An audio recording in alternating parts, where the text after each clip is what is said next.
I'm Alex, I'm Maddie. and our topic today is therapeutic heat. So what is therapeutic heat? Therapeutic heat is known as thermotherapy, and it is for pain relief and other health benefits. And the main topic of that is heating tissues in a variety of ways in order to regain health benefits using that heat. Historical context of heat therapy is actually goes a ways back. Hippocrates, 2,300 years ago, said, "Give me the power to reduce fever, and I will cure all disease." Now, this was obviously a bit of an exaggeration. In some cases, fever was actually even detrimental to some of his subjects. But he did realize even then that heat therapy could be used effectively in regards to treating diseases. Actual applications of this thought years later, the Egyptians in 300, 400 AD used sun and heat therapy.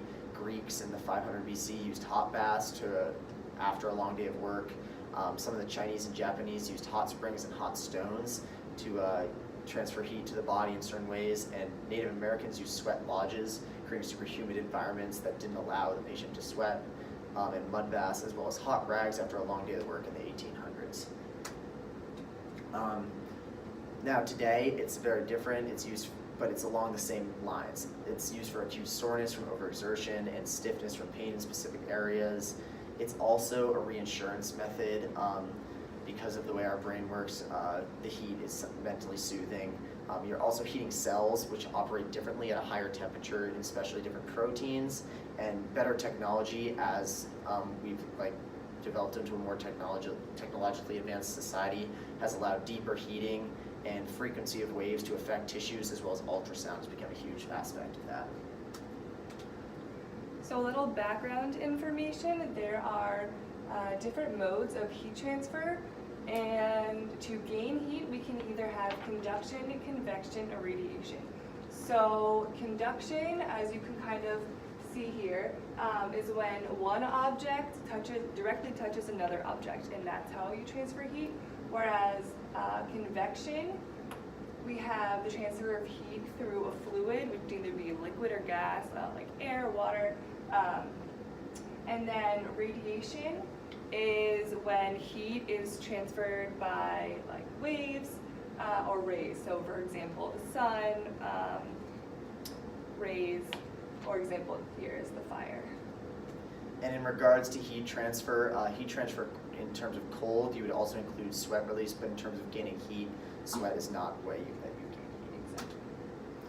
So we have a variety of different categories of heat therapy. We have local, regional, and whole body, which is also known as systemic. So for local, only a small area is affected. So that can be whatever, if you're putting it on a patch in your arm or anywhere really. And then regional is a larger area, so like a whole limb, or if you heated your abdomen, like a body cavity. And then finally we have whole body, which is systemic effects, so you're raising your body temperature. And I don't know if you can see this here, but there are different effects. Local versus systemic, they're not all the same, and we're going to talk about those later. So local can be applied in many different ways. Examples: small water bottles, heat pads, and even ultrasound. Where systemic is applied over a larger area or the entire system. If you take a hot shower where the hot water is hitting you, if you're in the warm tub wherever your body's submerged into, or a steam room or sauna of that sort. And like we said, that's to raise body temperature. And then we also can categorize heat in these ways: dry versus moist. It's relatively self-explanatory, but your dry heat is dry. So you can be electrical heating pad, dry sauna, anything that doesn't produce moisture. And then for moist heat, we can have the gel packs, which have a little bit of moisture on there, and obviously the hot tub or a wet sauna, and anything that has humidity to it. And in regards to dry heat and moist heat, there's a lot of debate on which is more effective, and it turns out that in many circumstances, one is more effective for a certain type of situation. Many say that moist heat lasts longer and gets deeper penetration, Right. whereas dry heat can be quicker or more effective in other cases. It's not really a one-size-fits-all kind of thing. So we have multiple types of treatments that we're going to talk about. A lot of them are very common, very practical, relatively cheap, easy to use.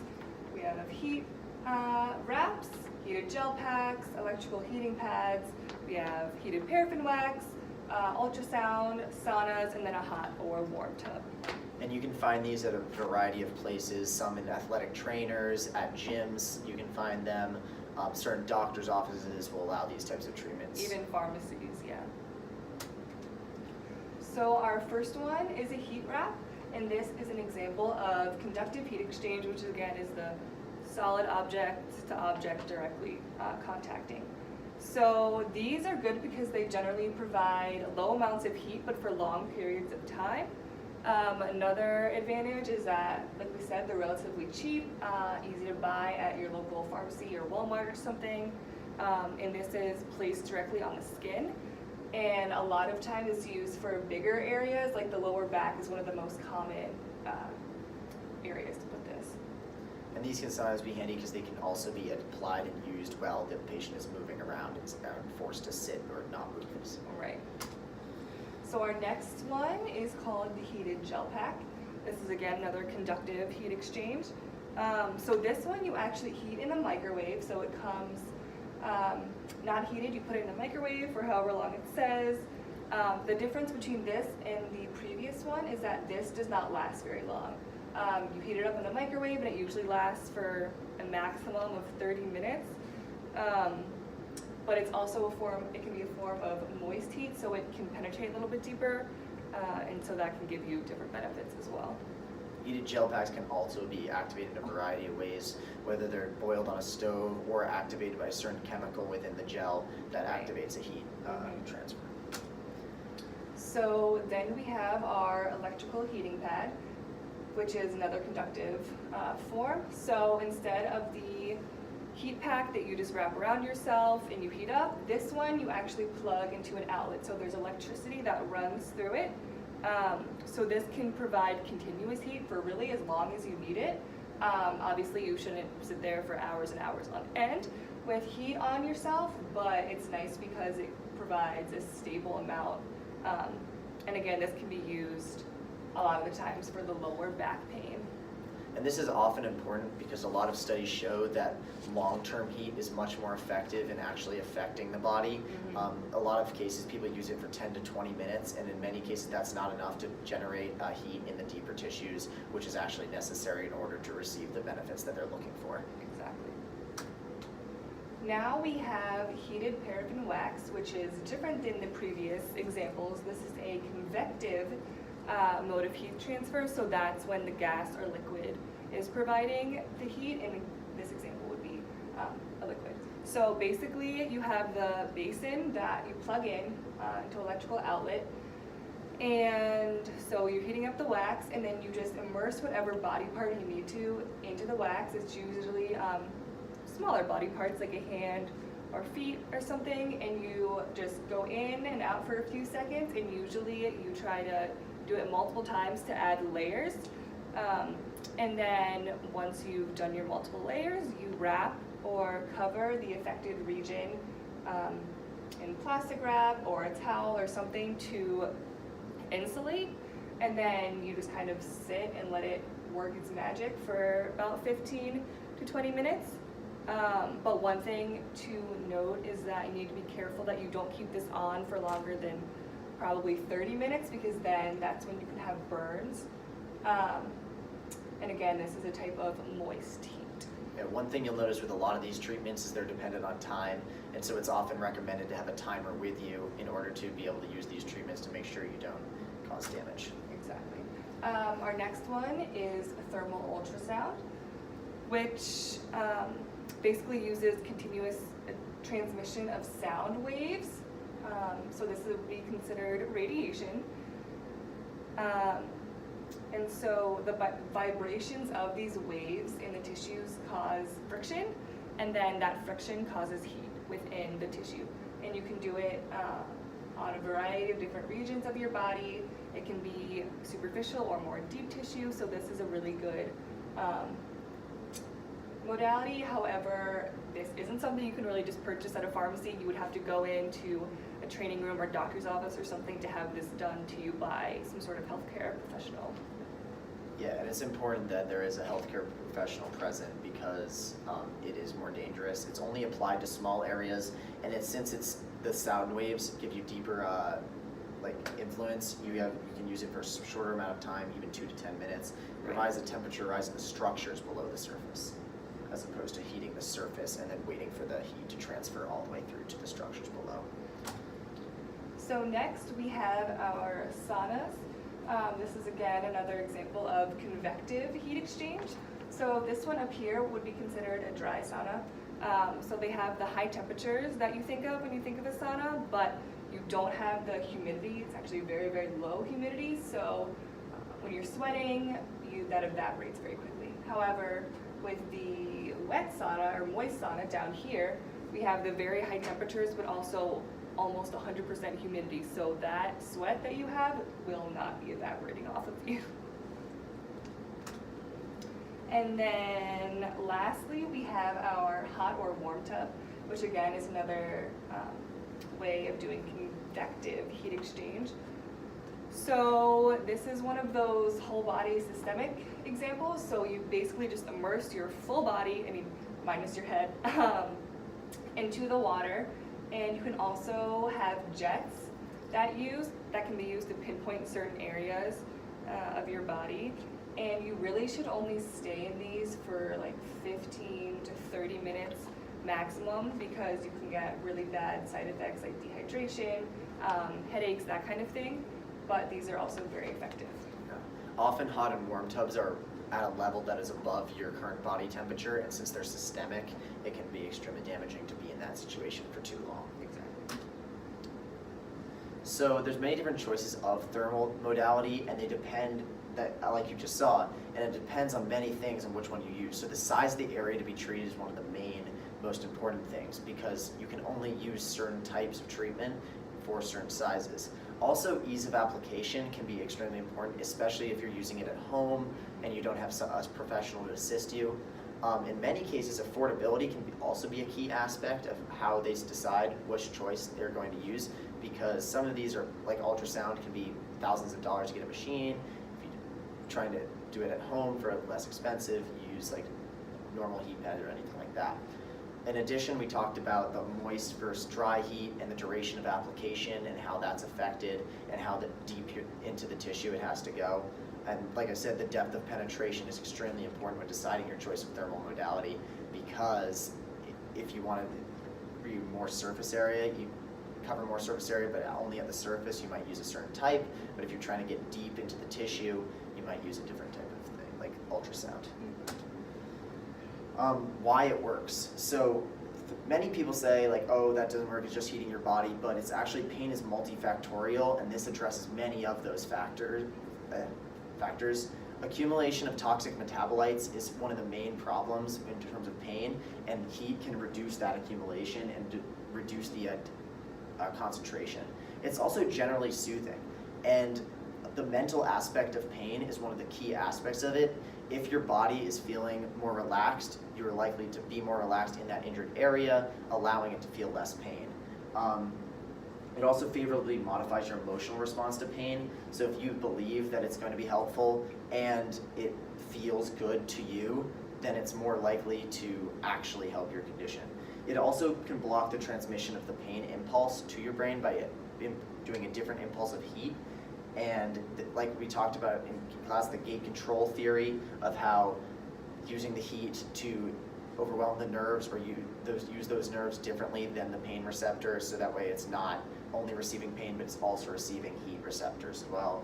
And also increases blood flow to the area in many cases, and the increased blood flow can help healing by getting more red blood cells, macrophages to the area in needs of getting rid of scar tissue or other situations. So the mechanisms of why these treatments work. So in terms of relieving stiffness, that can happen in many different types of patients, including arthritic patients, and it's because the synovial fluid viscosity is actually just decreasing. It's almost as if it's melting that to a lower density. Contractures, you increase your tissue distensibility, which allows you to stretch further in terms of athletics. In terms of the science behind that, the heat-sensitive calcium channels respond to heat. They increase intracellular calcium. and this creates action potentials that increase the stimulation of your sensory nerves. So that's causing your brain to feel the heat more and more, and like I talked about earlier, feeling the heat is overriding your feeling of the pain. These specific channels are part of a family of different receptors, and they're all called TRPV receptors. When activated, they inhibit the activity of purine pain receptors. So these receptors that are receiving heat are actually inhibiting pain receptors, not just like overriding them in terms of gate control. These mediated pain receptors are in the peripheral nerve endings, so they can directly inhibit the peripheral pain that's on the surface. And meanwhile, if the pain is associated with deep tissue, these receptors can override that pain to a degree as well, although not quite as effectively as the surface level. The increased circulation in the affected area is caused by the nitric oxide produced in the vascular endothelial cells when given heat. This helps repair damaged tissue more rapidly. Finally, short application time leads to pain relief through the gate control, like I said, and it's not in the peripheral nervous system, it's actually just in the central nervous system. One thing that I just want to point out before we go on is a lot of these therapeutic heat modalities not only help with the transmission or signal of pain, but it also affects your perception of pain in your brain. And that's why he was saying about the emotional response. So a lot of it has to do with the actual anatomy and physiology in your tissues, but it's also your mentally how you feel. Okay, so some clinical applications. A lot of these therapies can be used in either prevention or treatment. So first and foremost, I feel like people think about heat therapy with musculoskeletal injuries. For example, warming up before exercise or working out to prevent injury, but then also things like muscle cramps, spasms, knots, stiffness in your joints, and even if you do some serious workouts, delayed onset muscle soreness, heat can be used with that instead of using something like Tylenol or Advil or something. And then we have cardiovascular disease. So there is actually a lot of research about how heating, and it's not just the local or regional, but systemic heat can affect your cardiovascular system. It can affect things like hypertension, atherosclerosis, to decrease those and the risks in the future. Then we have respiratory illnesses.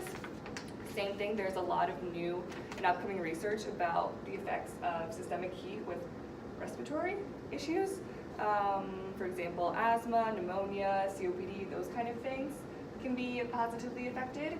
And then even cancer. Obviously, cancer is not one size fits all, it's a lot of different types, but one of the things is called thermal ablation.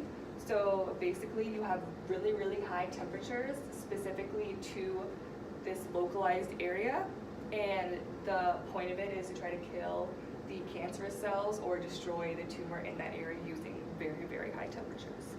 And one specific thing regarding respiratory illnesses is our lungs have proven to work more effectively at higher temperatures. So when there is an issue with the lungs, you can increase your AVO2 difference and VO2 max with a warmer condition.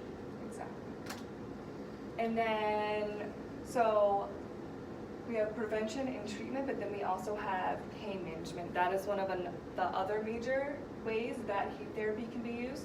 So for chronic headaches, these can be tension types of headaches, especially migraines. It really depends on the person. These can be local, like a heating pack, or even I personally have migraines, and I have used saunas to get rid of them, and it works wonders for me. Like I said, it really depends on the person. Childbirth or labor, there's also a fair amount of research that is coming out about heating packs during labor. During early pregnancy, like the first trimester, you really want to avoid heating because that can cause some serious birth defects. But during your active labor, you can put heating packs in a variety of places, especially like the vaginal canal, to help reduce pain, especially right after childbirth, because everyone knows that's very painful, and a lot of drugs are generally used, but there are a lot of studies that have come out saying that heating can reduce your pain after childbirth, but and also reduce possible micro tears and stuff in that area. And then we have arthritis. So this is really used to loosen stiff joints, especially in the morning after sleeping. You can do heating packs places, or depending on whatever kind of access you have. It also helps your muscles get ready for movement. And then also musculoskeletal pain, as we mentioned before. So in terms of the athletic applications, these heating packs and other sources of heat are used in many different cases. Warming up for athletic performance, some athletes will use this to simply allow their muscles to respond better because they're warmer. It activates muscles using the heat. Often athletes will use warm tubs and heat pads to loosen tight muscles, which is awfully extremely important in athletes who have slight injuries, because athletes with injuries, the muscles around that area will tense up. And although that initially protects the area from injury during the initial athletic event, afterwards it can cause additional injuries across the body as it tries to balance and make up for, compensate for the issues. And as mentioned before, heat can activate blood flow to the damaged tissue, which is increasing your healing rate. For example,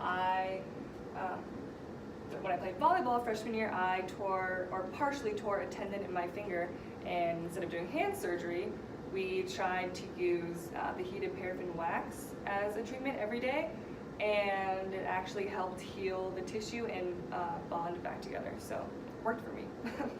And it can also allow athletes with injuries or micro tears or something like that to participate, because the muscle loosens up and allows them to be activated for a short period of time if necessary. So we have possible drawbacks and dangers of heat therapy. Although there are definitely some benefits to it, we need to be careful of how and when we use them. So one of the major things, especially with direct heat application, is burns. So it's up here on your corner.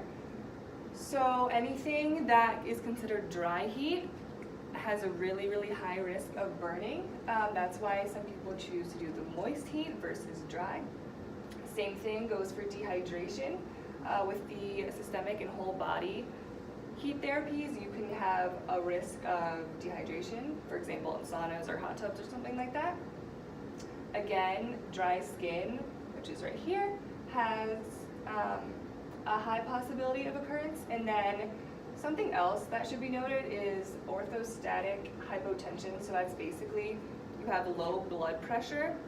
If someone has low blood pressure upon standing up, that's called orthostatic hypotension. People with this really should not be doing these kinds of systemic and whole body heat therapies without doctor's clearance. I mean, in general, people shouldn't be doing these without professionals' opinion, but people in particular with this disorder can have some serious side effects. Additional drawbacks are skin irritation and rash that can happen from overuse of heat. It also can cause blood pooling in certain areas, which can be an issue if the blood remains there too long. It can impair vascular supply if some of those tissues are damaged and doesn't allow the vascular supply to get there, or it takes away vascular supply from other areas of the body. People who shouldn't use this are infants, those with ischemias, or open wounds cannot use this at all. It's not safe. Yeah.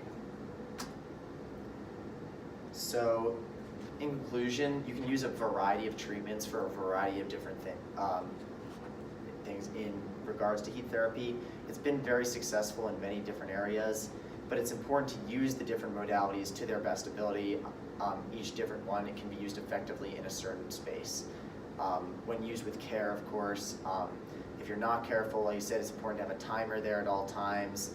And there's actually a wide variety of potential uses looking forward in terms of how heat affects the certain proteins in cells, and what those proteins do moving forward is something intense, an area of intense research moving forward. There's also in terms of the depth of heat and how deep the heat has to penetrate in order to be truly effective. Many studies go back and forth on how effective that is. And then finally, in regards to the use of with cold therapy, using heat and cold in continuation with each other back and forth is something that's, especially in athletics, deemed like super important in regards to how you treat your body going into the future. Yeah, thanks. Thank you.